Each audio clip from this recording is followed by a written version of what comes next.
अस्सलाम वालेकुम तुसी वेख रहे हो ਇੱਥੇ ਰੱਖ ਨਿਊਜ਼ ਤੇ ਮੈਂ ਆ ਮੁਹੰਮਦ ਸਾਦ। ਪਾਕਿਸਤਾਨ ਤਹਿਰੀਕੇ ਇਨਸਾਫ ਦੇ ਬਾਨੀ ਆਗੂ ਇਮਰਾਨ ਅਹਿਮਦ ਖਾਨ ਨਿਆਜ਼ੀ ਜਿਨ੍ਹਾਂ ਨੂੰ ਵੱਖ-ਵੱਖ ਮੁਕੱਦਮਿਆਂ ਵਿੱਚ ਗ੍ਰਿਫਤਾਰ ਕਰਕੇ ਤੇ ਰਾਵਲਪਿੰਡੀ ਦੀ ਅਡਿਆਲਾ ਜੇਲ੍ਹ ਵਿੱਚ ਡੱਕਿਆ ਹੋਇਆ ਹੈ।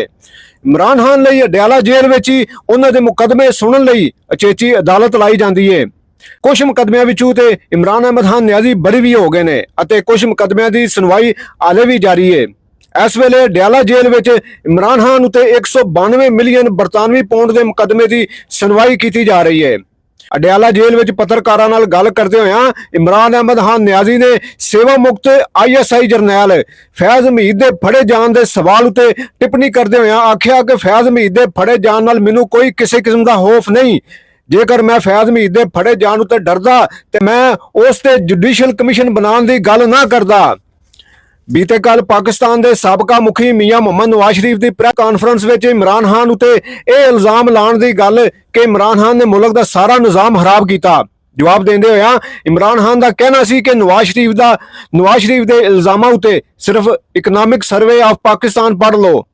नून लीग वाले 19.5 अरब रुपये नुकसान में जांदा पाकिस्तान छड्ड के गए सन। इसलिए सानू IMF को जाना पै गया।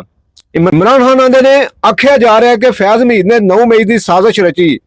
एकन नहीं है बल्कि PTI के खिलाफ साजिश की गई सी। पहली साजिश यह सी कि जरनैल बाजवा ने नवाज शरीफ के आखण उत्ते फैज़ हमीद नूं लांभे कीता, उहदे उत्तों हटाया।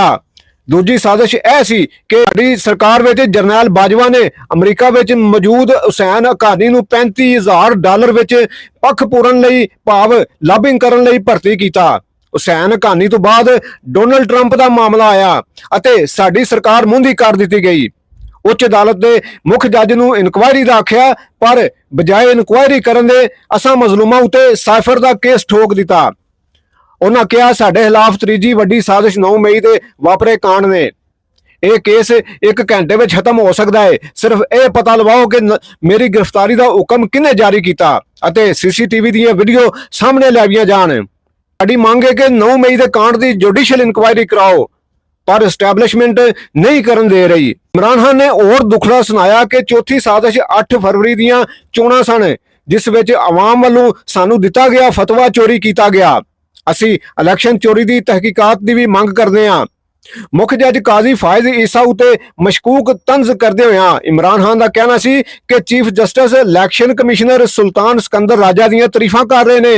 मुल्क विच सब कुछ यकतरफा चल रहा है। यह सब कुछ चीफ जस्टिस की मुलाजमत विच वाधा करने लई कीता जा रहा है और अपने लई 2/3 बहुमत लई कीता जा रहा है। काजी फायज ईसा ने साड़ियां 3 विकटां सुट दित्तियां ने। इमरान खान ने आख्या कि फैज़ हमीद की गिरफ्तारी तू नहीं डरदा, मैं जे डरदा हुंदा तो जुडिशल कमीशन की मंग ना करदा। मैं अज भी वकीलों के राही आर्टिकल बाहर घल सकना वा। इसलिए मैनू किसी जेल के अफसर की लोड़ नहीं। जुल्फी बहारी नूं सुनेहा देण लई मैनू मोबाइल फोन की भी लोड़ नहीं। वकीलों अते अपनी जमात के आगुआं राही मैं सुनेहा घल सकना वा। किसी पत्रकार वालों इमरान खान के इन्हां बयानों उत्ते जिरा करन दी कोई भी खबर नहीं मिल सकी।